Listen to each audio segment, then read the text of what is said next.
Making moments memorable, Rodder's Cornish Clotted Cream, proud sponsors of Josie's Taste of the West Country.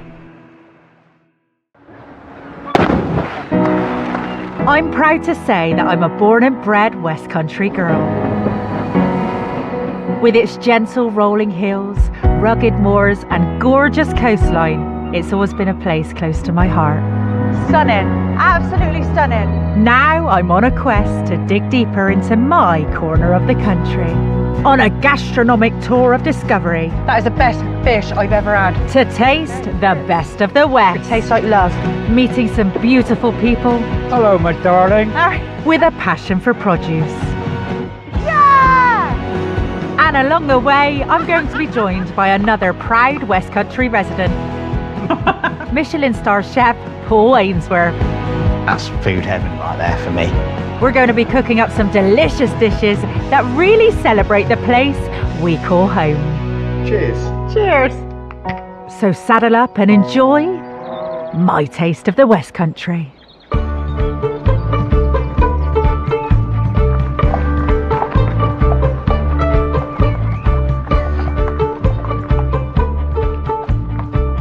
Good boy. Here we are in glorious Gloucestershire, the finest of counties with the finest of people. And you can include me in that because this is my home county. Now, if you know Gloucestershire, you might have heard of the Cotswolds with its green, winding hills that are so beautiful that they look like something from a postcard. Or you might know us for our famous racecourses, or we are world renowned for our food. And that came straight from the horse's mouth. Oh, lovely. There we go, look.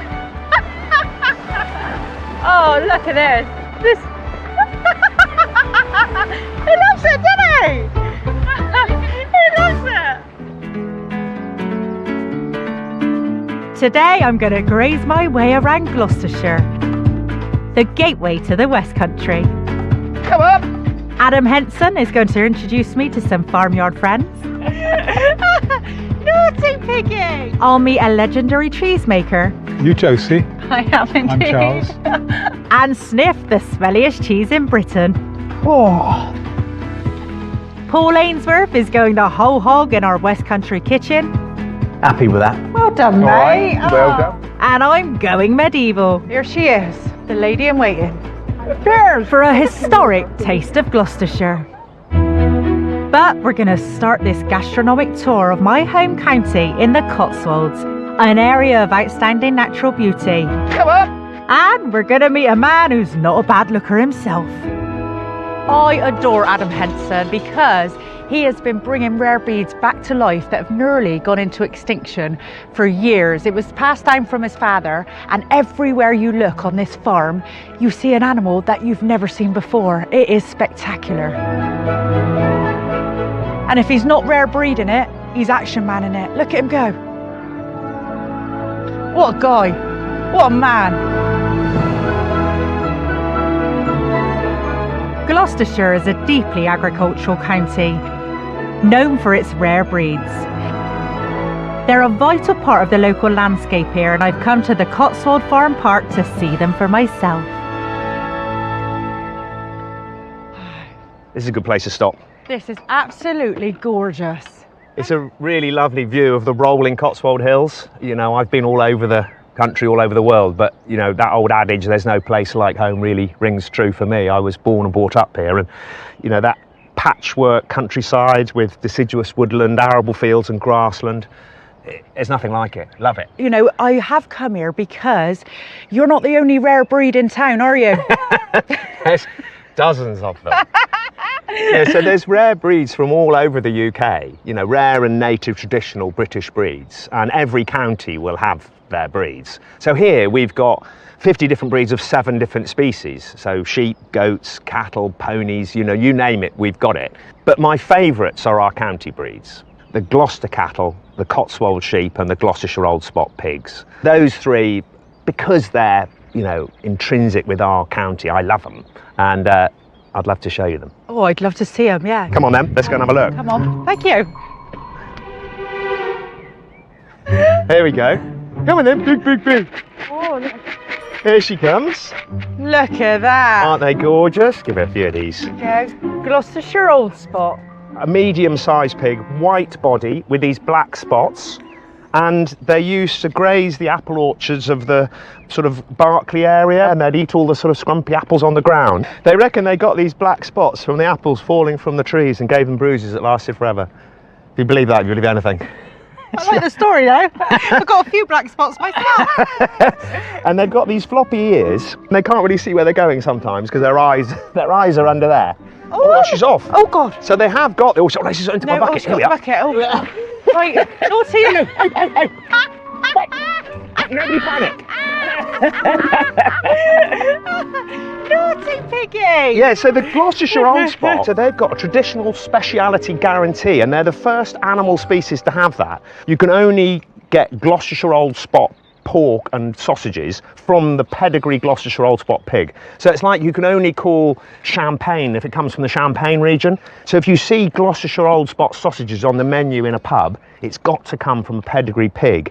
And ironically, although they're a rare native traditional breed, the more we eat them, the more that we use their produce, the more farmers will keep them because there's an outlet. It gives you money. You know, you can sell that pork. And Gloucestershire Old Spot pork, sausages, bacon is superb.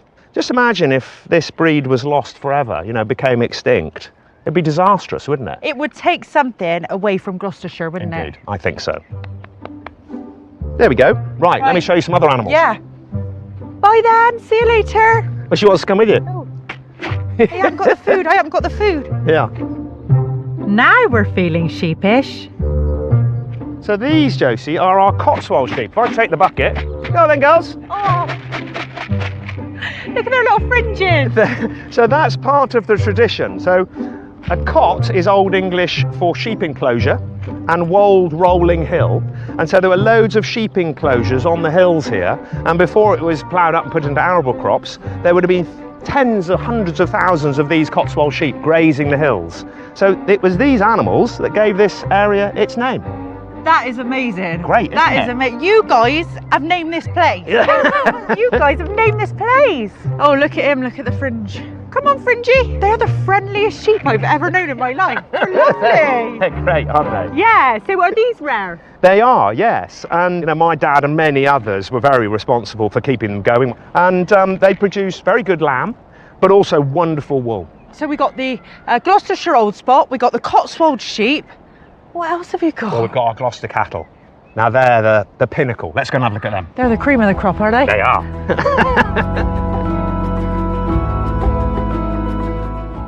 So here, Josie, let's go in. These are our Gloucester cattle. I'll tell you what, that is the prettiest bull or cow I've ever seen in my life. They're lovely, aren't they? They've got a really beautiful face. They have. Oh, I just can't believe how gorgeous they are. So the Gloucester is a dual purpose breed. Right. I mean, tri-purpose at one time. So pulling carts, they were an ox, but they were also for milk and for beef. So a little bit, you know, of everything, but not brilliant at anything. So the black and white dairy cow, the Friesian, and then the Holstein outclassed them for milk production, and the continental beef breeds, the Charolais and Limousin and those sorts of animals, outclassed them in the beef world. So they just fell by the wayside and almost became extinct. That is so sad. Yeah. It would be like getting rid of like half good looking people. Well, exactly the same, really. And so the final herd of Gloucester cattle was owned by the Dowdeswell sisters down at Wick Court in Arlingham in Gloucestershire, and they had the last herd of Gloucesters in the country, in the world, and if they'd gone for slaughter, they'd be gone forever. And my dad and a bunch of other people went down there and bought up the final herd and sort of saved them from extinction. And now passionate breeders still keep them going, you know, particularly in Gloucestershire. And look at them, aren't they gorgeous? They're the prettiest cattle I've ever seen. You're a beautiful boy. God, Gloucestershire has blessed us with so much, hasn't it? Well, it really has. I mean, wonderful food, fantastic animals, amazing scenery, and, you know, beautiful Gloucestershire people. Oh, thank you very much. I was including myself. Oh yeah, of course. A couple of hours with Adam and I'm already feeling proud to be from Gloucestershire. There, we've got lovely horns. To think that these beauties could have gone extinct is absolutely crazy. I'm so happy that they've been brought back to life. They're the most beautiful things I've ever seen. But now, girl, things are about to get a bit cheesy. Get ready for a fromage with a fragrance. And I can smell that stinking bishop. It's nearly took the hairs off my nostrils. And Paul cooks a pork chop that is Gloucestershire spot on. That is Gloucestershire on a plate there, Paul. Yeah.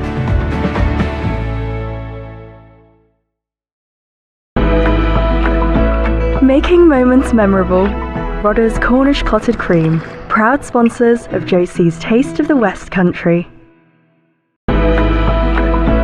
Making moments memorable. Rodder's Cornish Clotted Cream, proud sponsors of Josie's Taste of the West Country.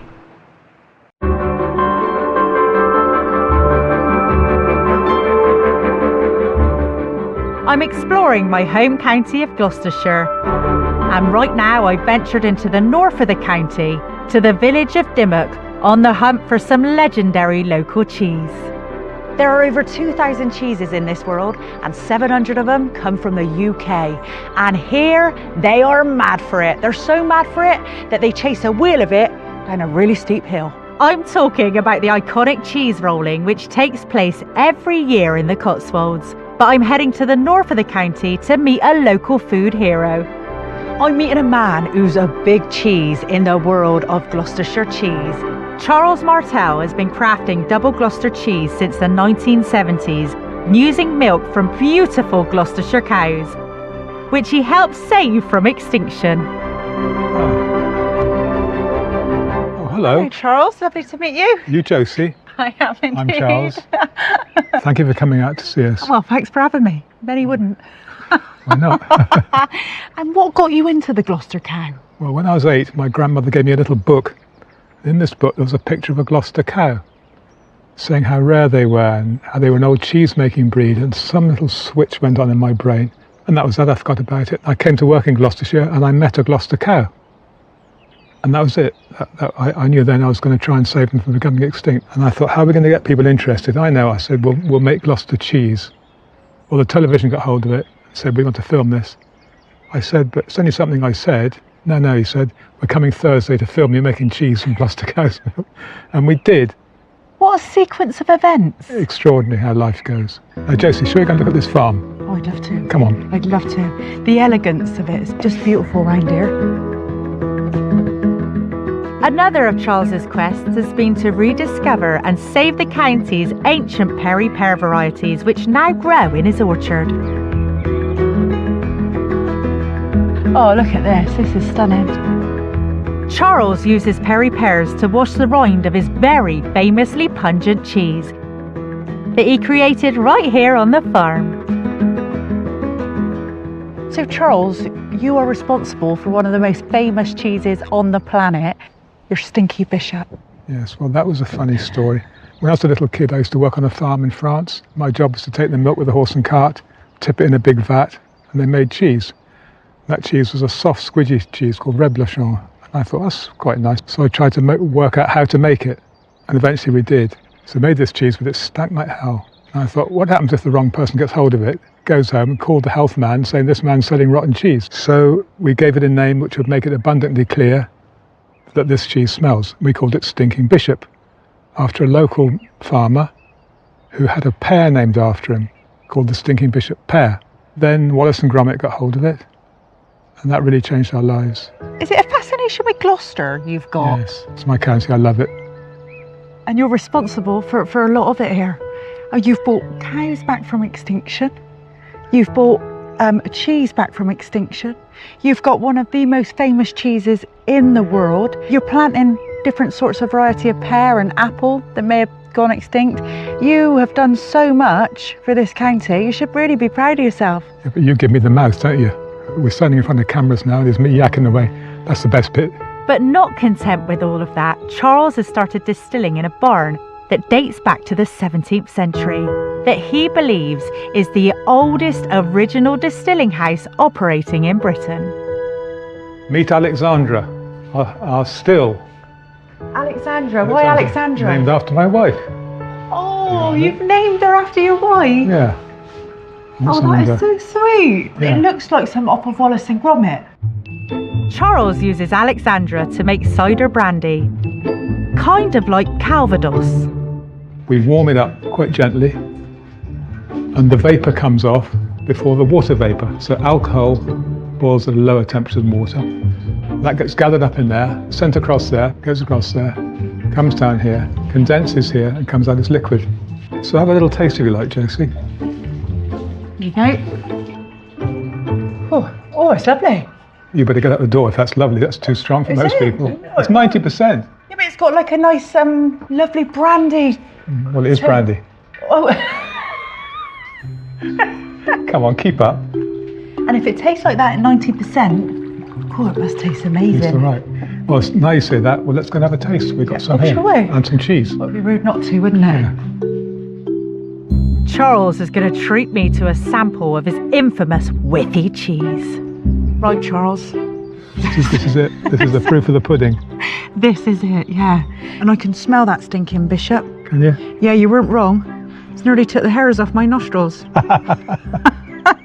Anyway, let's have a try of it. All right, okay. You're allowed to spit it out. Not everybody likes it. Let's try that. That won't be too strong because it's got none of the outside. All right. I like it. That's all right then. I really like it. Now, next stage is to eat some of the rind on. Do you want that? Right, so this is the rind. This is the really smelly bit. And if you've done that, we can wash it down with some drink. Oh, that is Right, Josie, this will wash it away. All right. Right, This okay. is Poirot. This is distilled perry. I'm not giving you much because I'm mean. I really like it. Yeah. Yeah. Yeah, that's good. That's 20%. Oh, it's really good. No, it's easy to drink, isn't it? Yeah. Bit too easy.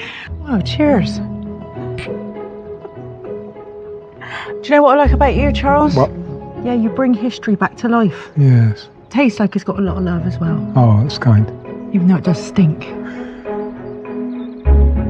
I honestly didn't think I was going to like that cheese, but I loved it. It was so nice. It smelt rotten, but it was beautiful, absolutely beautiful. And being a South Gloucestershire girl, I couldn't be prouder of it.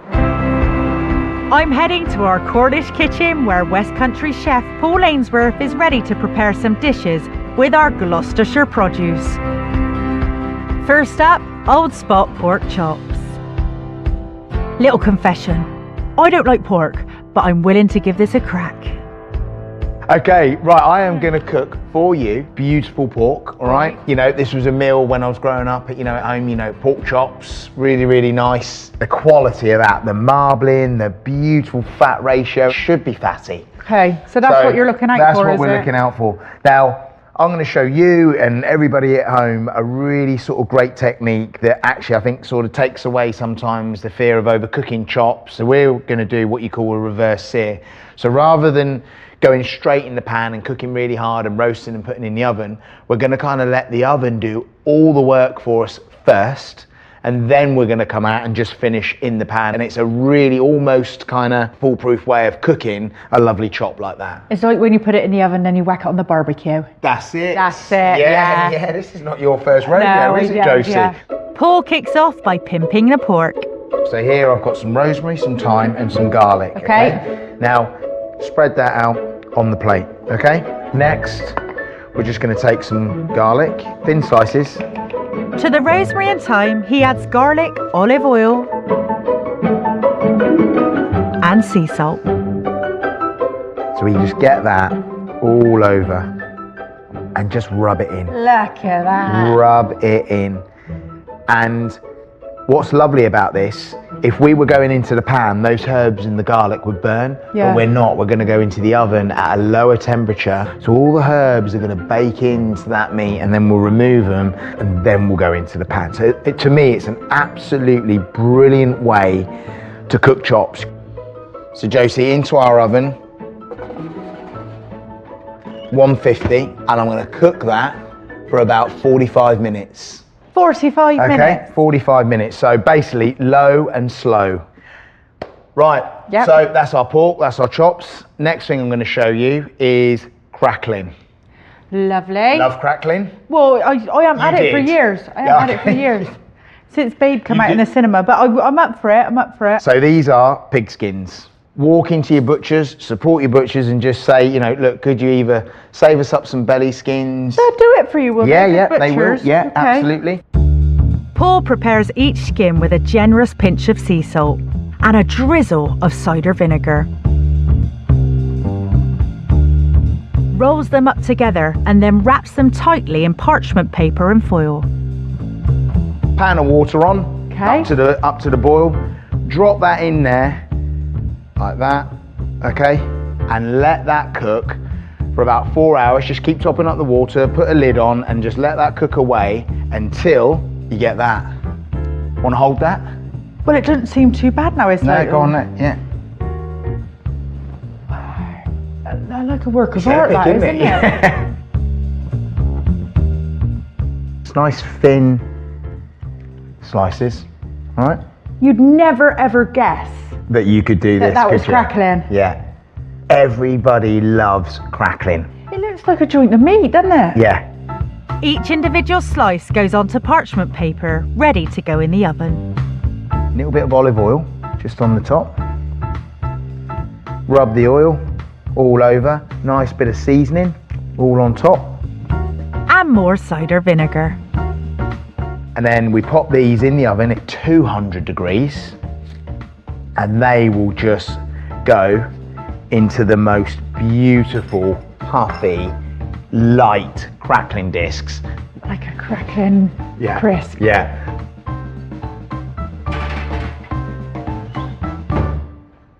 Now we are on to the 3 sauces, starting with chimichurri. So, Josie, Yep. my chimichurri recipe is got cider vinegar, oregano, dried chili, garlic, cumin, oil, parsley, coriander, and then literally all in there and blitz. Whilst Paul knocks out the applesauce, I've been tasked with the chimichurri. And I can barely say it, let alone make it. Hope this is all right. Happy? Well, I haven't tasted it yet. So I'll turn that off now. Okay. So this is the finished article. You're happy, yeah? Well, I'm happy, but Yeah. I mean, it's a bit, might be a bit vinegary for you. That's not vinegar, it's lovely. Look at that. Now that's our chunky and funky. So you've just got a lovely, simple, easy to do cider apple compote. So we've got our lovely gravy on. Now that gravy, Josie, I'm going to finish it with a little bit of that cider. I am so sorry. You're I right, am. that is- Oops. I'm so sorry. that is- honestly, Josie, it's good. This is why I don't belong in the kitchen. Right. As I was saying. We were getting on so well. Yeah, as I was saying, we will Let me get this tidied up. a little bit So sorry. of that cider just to the sauce. All right.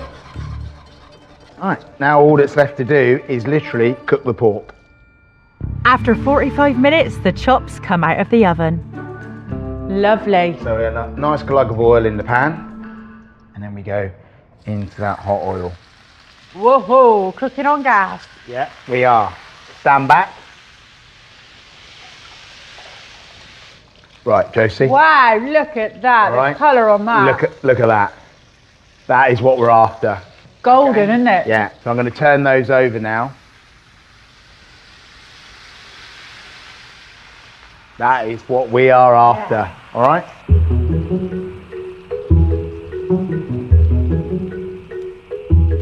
Now I'm just going to add in some butter. And butter as well. Wow. Only about 20 grams. Yeah. Now, watch. In with those herbs, like that. So flavour, flavour, flavour, every single step of the way. You see how it's gone nice and nutty? Yeah. Now, look at this. Tell me that's not just one of the greatest sights. That looks absolutely Just literally gorgeous. bathing in that lovely foaming butter. This, for me, this is food.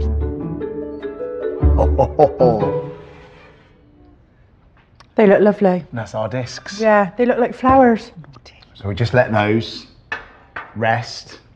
Our chops are cooked. Look at them. Oh, they're so golden, isn't it? Beautiful. So we'll come over to here, we'll warm our gravy back up. And now we'll plate up.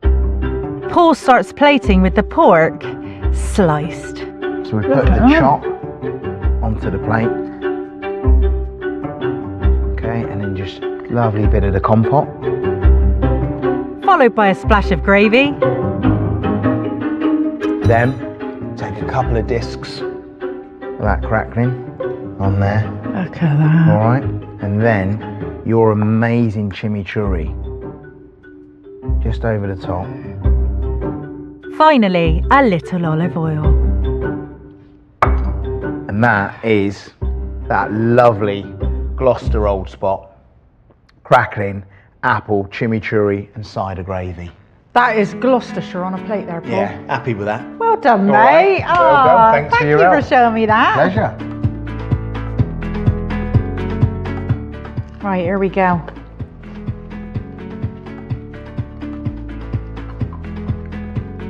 I think I've officially started eating pork again. Yeah. That is amazing. And that gravy, wow. Happy? Really happy, yeah. We've done that pork justice, I think. Yeah, you've done really well there, yeah. We've done.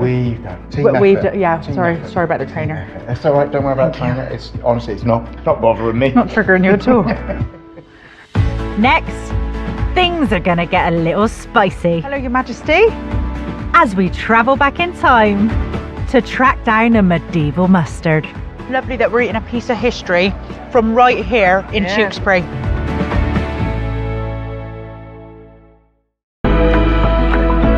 Making moments memorable.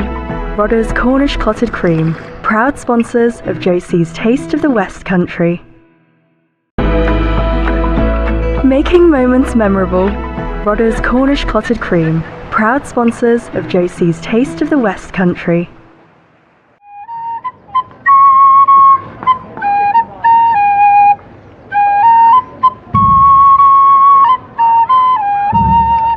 My culinary tour of Gloucestershire has brought me to the north of the county. Okay, let's get ready to spice things up a little bit. So we've travelled to the Tudor town of Tewkesbury, famous for its abbey and its medieval festival, which is the biggest of its kind in Europe and is also the birthplace of a rather spicy condiment, which was so good, even William Shakespeare was writing about it. I'm on the hunt for medieval mustard that is somewhere here amongst the 2,000 reenactors and traders that travel to Tewkesbury each year to commemorate the Battle of the Roses fought here in 1471. But before I track down the mustard, I want to get a flavour of life in the Middle Ages, quite literally. Hello, how are you? Hello, I'm good, thank you. This smells amazing. What is it? We've got pork pottage, so in here we've got pork, parsnips, onions, and then we've got a bit of sage, a bit of rosemary and thyme. Oh, I bet that's lovely. And the wood smoke's amazing. And what have we got in this pan? And this one's just got vegetables in it for the pour. So you've got a peasant pot? Yeah, peasant pottage and a posh people's pottage. So who would the vegetables be for then? Who here? They'll be for the lower classes. Yeah. So that's not you? No. No, I'm a very good friend of his lordship, shall we say. I love the hierarchy here. Oh yeah. There's a lot of it in there. Yeah. His lordship is in fact her husband, nobleman Sir Brian.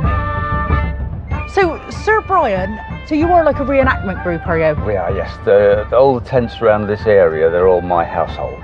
And this is your tent? And this is my personal one, yeah. So what is your role? At Tewkesbury, I'm merely Sir Brian of Skirbeck, a household knight in the service of Sir Richard Tunstall. Sir Richard Tunstall was a friend of King Edward IV. So what would you have had to have done for the king then?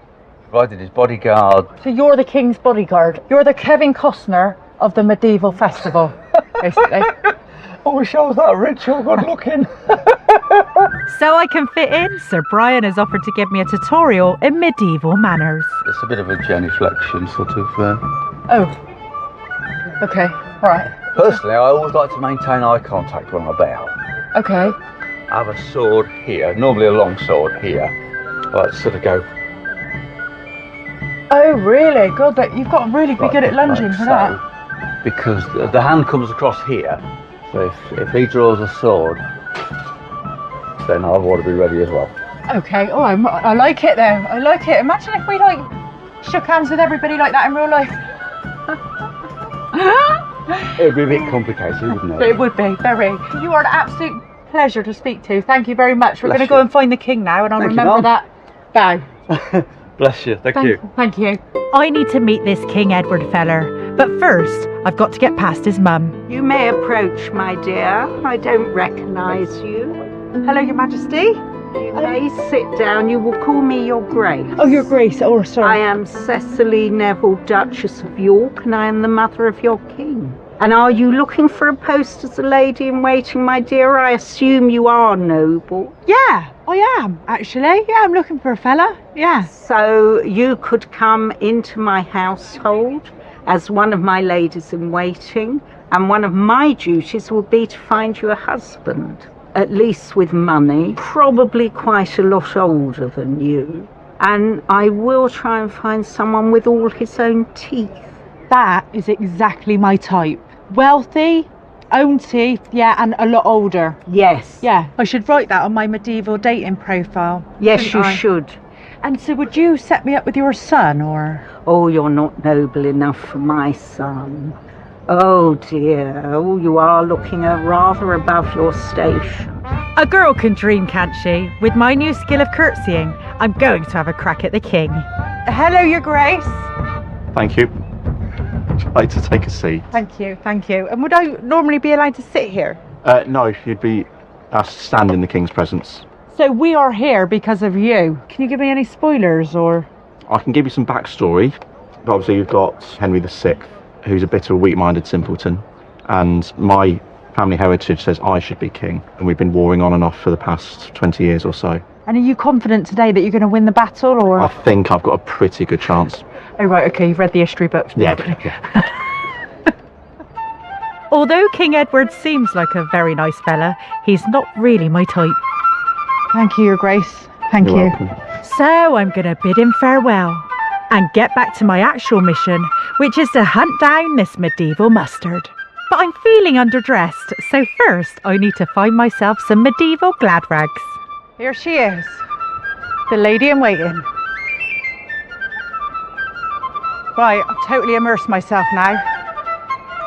Really hungry though. Right then. I'm not looking for any old mustard. I'm looking for mustard that's served in curious little balls. Ah, so these are the famous Tewkesbury mustard balls. They are. We can have another whiff, Josie. Oh right, okay, lovely. It smells lovely. Yeah, so that's mustard, horseradish and cider rolled into a dough. And with that, you just take off a tiny piece, mix it up with any liquid of your choice and make your own mustard at home. So did mustard come from Tewkesbury? This is the birthplace of mustard, literally where it all started. It was presented to the king when he visited the town, and also is mentioned in Shakespeare. So Right, Sam, well I'm dying to know what it tasted like, because I mean if the royals are a fan of this. should we go and have a burger? Why not? Yeah, let's go and have a burger. Sam is taking me for a venison and mustard burger. Now that really is a middle-aged spread. There you go, that's for you. Thank you very much, Sam. Thank you. welcome. So you've already spread me, have you? Yep. Right. And this is proper Tewkesbury mustard. Yeah, cheers. Cheers.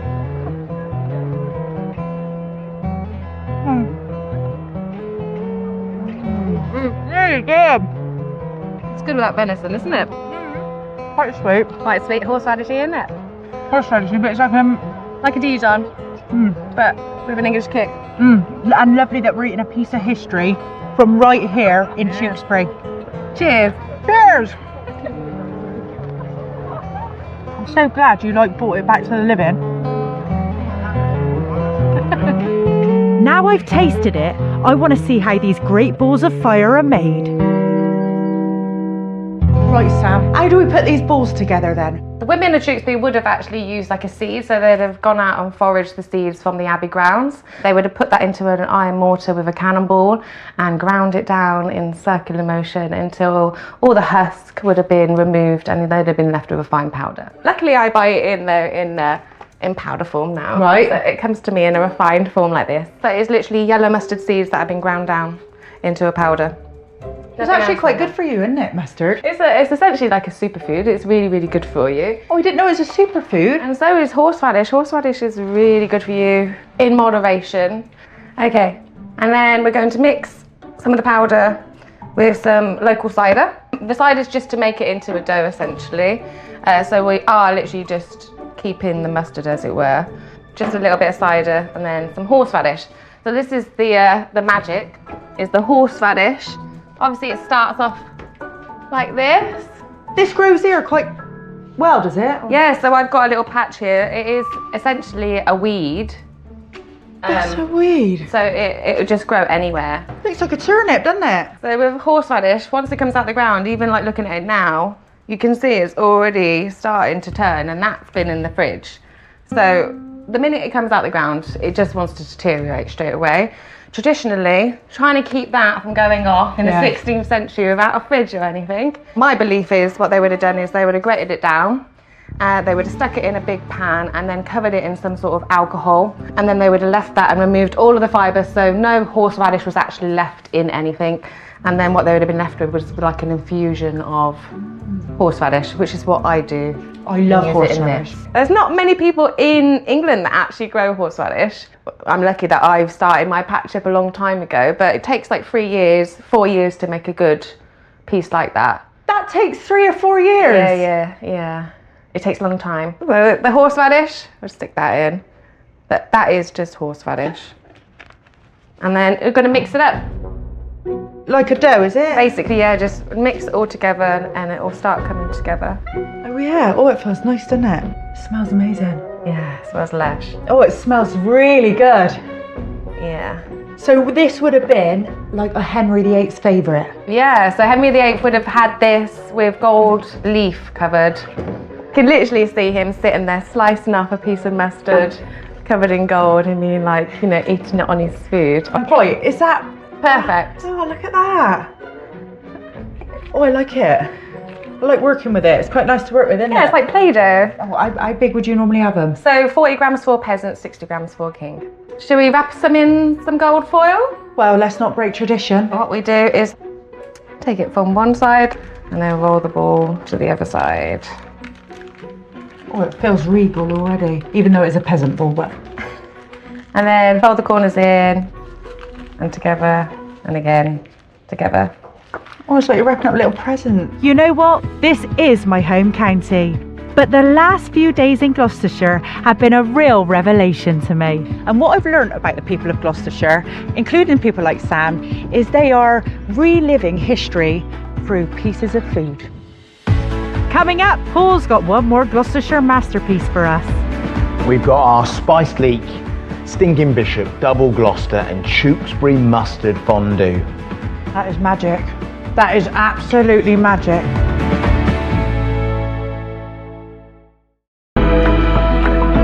Making moments memorable, Rodda's Cornish Clotted Cream, proud sponsors of Josie's Taste of the Westcountry. Making moments memorable, Rodda's Cornish Clotted Cream, proud sponsors of Josie's Taste of the Westcountry.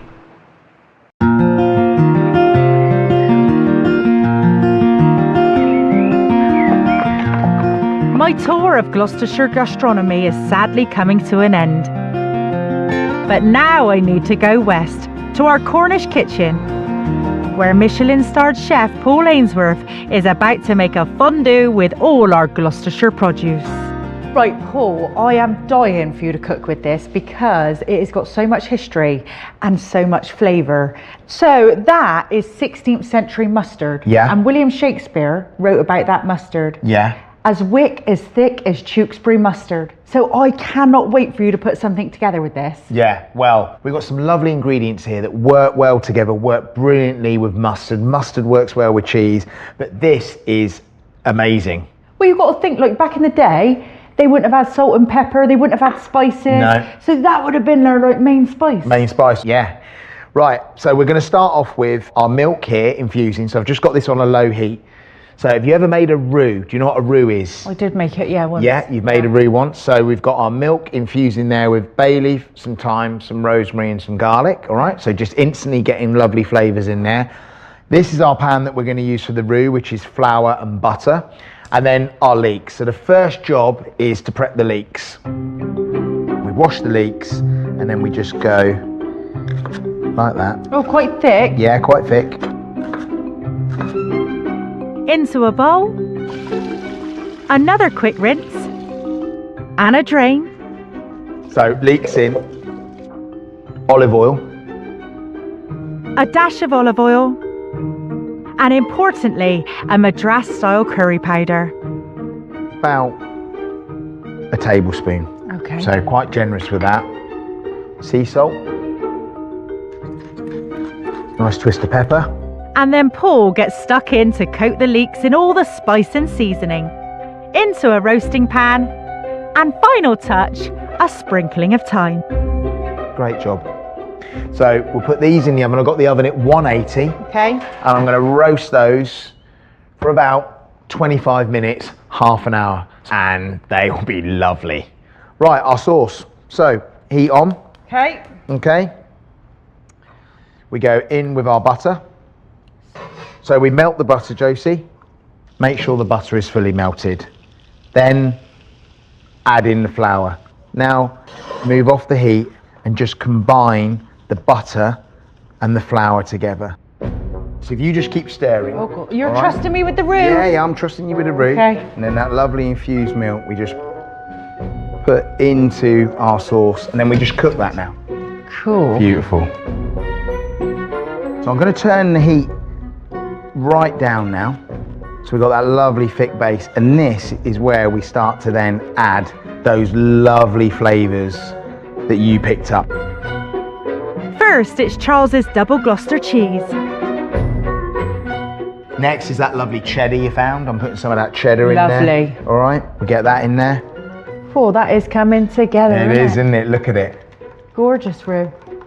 Just keep stirring that. You'll see as well, I've turned my heat right down because obviously that's very, very hot. It's going to melt the cheeses. So now I'm going to get in nice twist of pepper. Gorgeous. All right. And then, ladies and gentlemen, it's time for the stinky cheese. Look at that. Straight in. Now, I'm just going to turn the heat right off, and this is where we kind of really start to kind of level it up with the flavour. So just have a taste of that now. Okay. That is pretty lovely. Yeah, it's just cheesy and Moorish, isn't it? All right. What are you going to do to that then? So, Tewkesbury mustard. So we go in with 2 tablespoons, all right? Yeah. Because it's a strong mustard. Okay. It's quite At this stage, I'm going to add just a little pinch of salt. All right. And then what else works brilliantly? Do you like nutmeg? Yeah, but I would never have thought Never thought to put it in there, yeah. So, nice bit of nutmeg. Really, really nice. Your little surprises. Okay, so now we go back in. Okay, go in with your spoon. Have another taste. All right. God, that's like a total. It's levelling up, isn't it? Right. It can take more. Yeah. All Let's right? make William Shakespeare proud. Let's make him proud. Let's get it in there. Okay, so I'm going to add about a teaspoon and a bit of that mustard. Also going to add a squeeze of lemon. Okay, so essentially there you've got a beautiful free cheese sauce. Okay, lovely. All right? And that nutmeg as well doing its job. Right, Josie. Leeks out. Oh my, the smell. Look at them. Oh, lordy, lordy. They look so caramelised with that curry. Curry, yeah. Cool, the smell. Lovely, isn't it? Paul pours the cheese across the bed of spiced leeks. So all over. And as if it wasn't cheesy enough, he adds more. Everywhere, all over. And a final dusting of nutmeg. Okay, just a little bit over the top. And now that into the oven, and we'll let that bake for 45 minutes, 160. All right? So straight in, Josie. 45 minutes. Time for a walk, haven't we? I think we need one after all this cheese. After all this cheese. Yeah. A 45-minute stroll later. Moment of truth. Okay. Wow. All right. Lovely. I mean, now everything's just baked and done its thing. Just got some stale bread here, Josie. Stale bread? Stale bread. Blitzed it up to like a crumb in the pan with a little knob of butter, some garlic and more of that nutmeg. Right. And then we'll just chop some parsley through that. Okay. All right. Yeah. Then we'll just sprinkle that all over. A bit like a savoury crumble. And then, last thing I love to do is then just hit it with a little bit of lemon zest. Lemon zest. And there you have it, Josie. We've got our spiced leek, stinking bishop, double Gloucester and Tewkesbury mustard fondue. Unreal. Thank you so Pleasure. much for delivering such a dish of pleasure. I cannot wait to feast. Wow. Yeah. I was getting into my William Shakespeare talk. Look at us. Oh, I just All the good stuff. come over so nostalgic then. Really? Yeah. It's great when food does that. There you are. Get Right. stuck Okay. in. Here we go. Wow. That is magic. That is absolutely magic. Honestly, I could eat the pan of that. Yeah, and me. Now that is a real taste of Gloucestershire. I totally agree. Happy with that. What a dish to sum up how I feel about my home county. Oh, look at this. This is stunning. A county that is rich with warmth. Cheers. Cheers.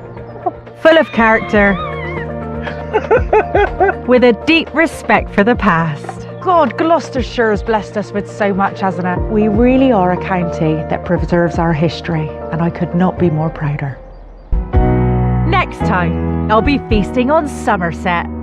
I could eat about 10 of them. We're in the heart of Ciderland here. Well, that is quite strong, isn't it? Well, welcome to Cheddar Gorge. It's like something off Indiana Jones, isn't it? Upside down apple pie. I reckon I'm in heaven.